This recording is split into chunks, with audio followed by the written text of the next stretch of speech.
सबसे पहले मैं पुलवामा के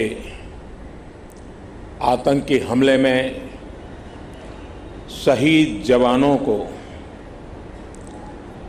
आदरपूर्वक श्रद्धांजलि अर्पित करता हूं। उन्होंने देश की सेवा करते हुए अपने प्राण न्योछावर किए हैं। दुख की इस घड़ी में मेरी और हर भारतीय की संवेदनाएं उनके परिवार के साथ है।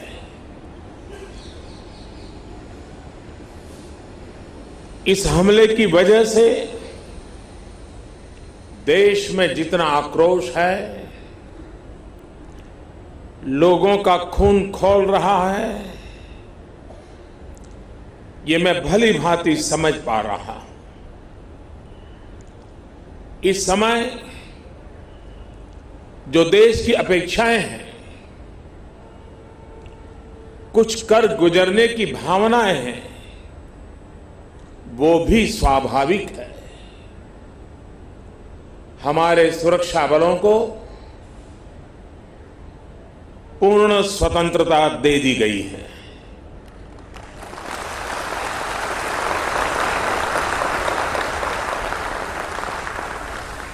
हमें अपने सैनिकों के शौर्य पर, उनकी बहादुरी पर पूरा भरोसा है। मुझे पूरा भरोसा है कि देशभक्ति के रंग में रंगे लोग सही जानकारियां भी हमारी एजेंसियों तक पहुंचाएंगे, ताकि आतंक को कुचलने में हमारी लड़ाई और तेज हो सके। मैं आतंकी संगठनों को और उनके सरपरस्तों को कहना चाहता हूं कि वे बहुत बड़ी गलती कर चुके हैं। बहुत बड़ी कीमत उनको चुकानी पड़ेगी।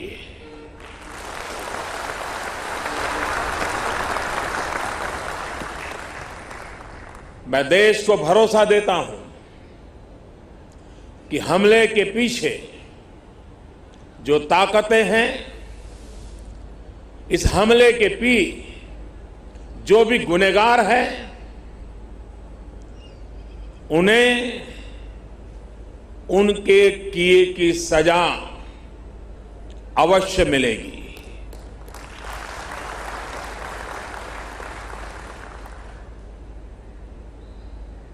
जो हमारी आलोचना कर रहे हैं, उनकी भावनाओं का भी मैं आदर करता हूं। उनकी भावनाओं को मैं भी समझ पाता हूं और आलोचना करने का उनका पूरा अधिकार भी है। लेकिन मेरा सभी साथियों से अनुरोध है कि ये वक्त बहुत ही संवेदनशील और भावुक पल है। पक्ष में या विपक्ष में,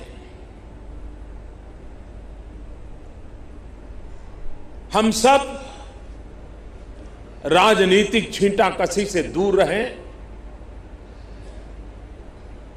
इस हमले का देश एकजुट होकर के मुकाबला कर रहा है। देश एक साथ है, देश का एक ही स्वर है और यही विश्व में सुनाई देना चाहिए, क्योंकि लड़ाई हम जीतने के लिए लड़ रहे हैं।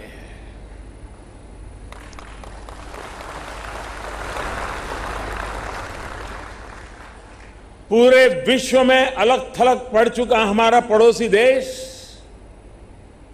अगर ये समझता है कि जिस तरह के कृत्य वो कर रहा है, जिस तरह की साजिश रच रहा है, उससे भारत में अस्थिरता पैदा करने में सफल हो जाएगा तो वो ख्वाब हमेशा हमेशा के लिए छोड़ दे। वो कभी ये नहीं कर पाएगा और न कभी ये होने वाला है।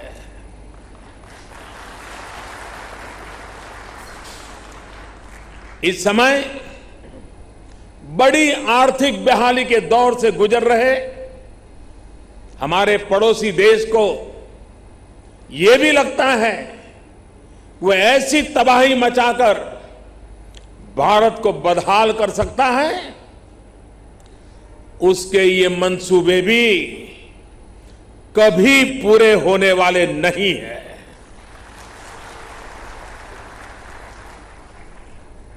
वक्त ने सिद्ध कर दिया है कि जिस रास्ते पर वो चले हैं वो तबाही देखते चले हैं और हमने जो रास्ता अख्तियार किया है वो तरक्की करता चला जा रहा है। 130 करोड़ हिंदुस्तानी ऐसी हर साजिश, ऐसे हर हमले का मुंह तोड़ जवाब देगा।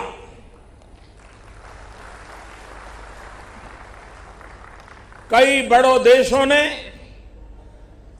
बहुत ही सख्त शब्दों में इस आतंकी हमले की निंदा की है और भारत के साथ खड़े होने की, भारत को समर्थन की भावना जताई है। मैं उन सभी देशों का आभारी हूं और सभी से आह्वान करता हूं कि आतंकवाद के खिलाफ सभी मानवतावादी शक्तियों को एक होकर के लड़ना ही होगा। मानवतावादी शक्तियों ने एक होकर के आतंकवाद को परास्त करना ही होगा। आतंक से लड़ने के लिए जब सभी देश एक मत, एक स्वर, एक दिशा से चलेंगे तो आतंकवाद कुछ पल से ज्यादा नहीं टिक सकता है। साथियों, पुलवामा हमले के बाद अभी मनस्थिति और माहौल दुख के साथ आक्रोश से भरा हुआ है। ऐसे हमलों का देश डटकर मुकाबला करेगा। यह देश रुकने वाला नहीं है। हमारे वीर शहीदों ने अपने प्राण की आहुति दी है और देश के लिए मर मिटने वाला हर शहीद दो सपनों के लिए जिंदगी लगाता है। पहला, देश की सुरक्षा, दूसरा, देश की समृद्धि। मैं सभी वीर शहीदों को उनकी आत्मा को नमन करते हुए, उनके आशीर्वाद लेते हुए मैं फिर एक बार विश्वास जताता हूं कि जिन दो सपनों को लेकर के उन्होंने जीवन को आहूत किया है, उन सपनों को पूरा करने के लिए हम जीवन का पल पल खपा देंगे। समृद्धि के रास्ते को भी हम और अधिक गति दे करके, विकास के रास्ते को और अधिक ताकत दे करके हमारे इन वीर शहीदों की आत्मा को नमन करते हुए आगे बढ़ेंगे। और उसी सिलसिले में मैं वंदे भारत एक्सप्रेस के कॉन्सेप्ट और डिजाइन से लेकर इसको जमीन पर उतारने वाले हर इंजीनियर, हर कामगार का आभार व्यक्त करता हूं।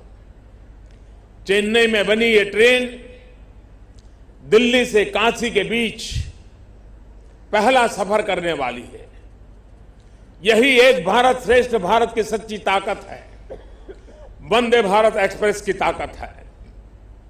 साथियों, बीते 4.5 वर्षों में हमने भारतीय रेल की स्थिति को बहुत ईमानदारी के साथ, बहुत परिश्रम के साथ बदलने का प्रयास किया है।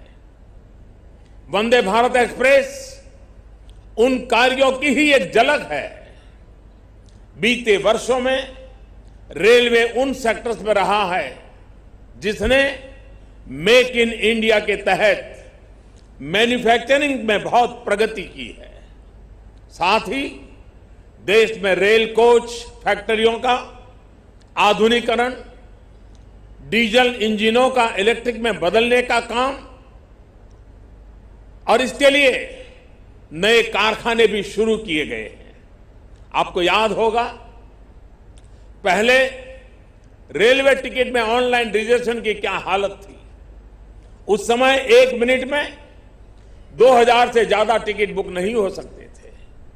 अब आज मुझे बहुत संतोष है कि रेलवे की वेबसाइट बहुत यूजर फ्रेंडली हुई है और 1 मिनट में 20,000 से ज्यादा टिकट बुक हो सकते हैं। पहले हालात ये थे कि एक रेलवे प्रोजेक्ट को स्वीकृत मिलने में कम से कम 2 साल लग जाते थे। अब देश में एक रेलवे प्रोजेक्ट 3 या 4 या ज्यादा से ज्यादा 6 महीने में स्वीकृत हो जाते हैं। ऐसे ही प्रयासों से रेलवे के कार्यों में नई गति आई है। पूरे देश में ब्रॉडगेज की लाइनों से अनमैन्ड क्रॉसिंग को एक बड़ा अभियान चलाकर खत्म कर दिया गया है। अब जब हम सरकार में आए थे तो देश में 8,300 से ज्यादा मानव रहित रेलवे क्रॉसिंग थी। इस वजह से आए दिन हादसे होते रहते थे।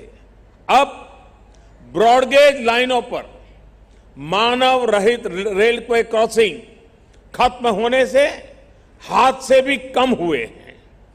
देश में रेलवे पटरियों को बिछाने का काम हो या फिर बिजलीकरण का काम पहले से 2 गुनी रफ्तार से हो रहा है। देश के सबसे व्यस्त रूटों को प्राथमिकता देकर उन्हें पारंपरिक ट्रेनों से मुक्त किया जा रहा है। बिजली से चलने वाली ट्रेनों में हम देख रहे हैं कि प्रदूषण भी कम होगा, डीजल का खर्च भी बचेगा और ट्रेनों की गति भी बढ़ जाएगी। जाहिर है, रेलवे को आधुनिक बनाने के इन प्रयासों रोजगार के नए अवसर भी बने हैं। मुझे बताया गया है कि 2014 से लेकर अब तक करीब करीब 1.5 लाख कर्मचारियों की नियुक्ति रेलवे में हुई है। अभी जो भर्ती अभियान चल रहा है उसके बाद ये संख्या 2.25 लाख तक पहुंचने की उम्मीद है। साथियों, मैं ये दावा नहीं करता कि इतने कम समय में हम लोगों ने सब कोशिश करने के बावजूद भी भारतीय रेल में हमने सब कुछ बदल दिया है, ऐसा दावा ना हम कभी करते हैं। अभी भी बहुत कुछ करना बाकी है। इतना मैं जरूर कह सकता हूं कि भारतीय रेल को आधुनिक रेल सेवा बनाने की दिशा में हम तेज गति से आगे बढ़ रहे हैं और मैं विश्वास दिलाता हूं कि इस विकास की यात्रा को और गति देंगे और ताकत देंगे। जल हो, थल हो, नभ हो, हिंदुस्तान का पूरब हो, पश्चिम हो, उत्तर हो, दक्षिण हो, सबका साथ सबका विकास, इसी मंत्र को लेकर के विकास की इस राह को आगे बढ़ाएंगे। विकास के माध्यम से भी देश के लिए मरण मटने वालों को हम नमन करते रहेंगे और सुरक्षा के क्षेत्र में भी पूरी ताकत से गुनहगारों को सजा दे करके देश की रक्षा के लिए जीवन न्योछावर करने वालों का जो भी रक्त है उस एक एक रक्त के बूंद की कीमत लेके रहेंगे। इसी विश्वास के साथ मैं मेरी वाणी को विराम देता हूं। इन शहीदों के नाम मेरे साथ बोलिए, वंदे मातरम, वंदे मातरम, वंदे मातरम।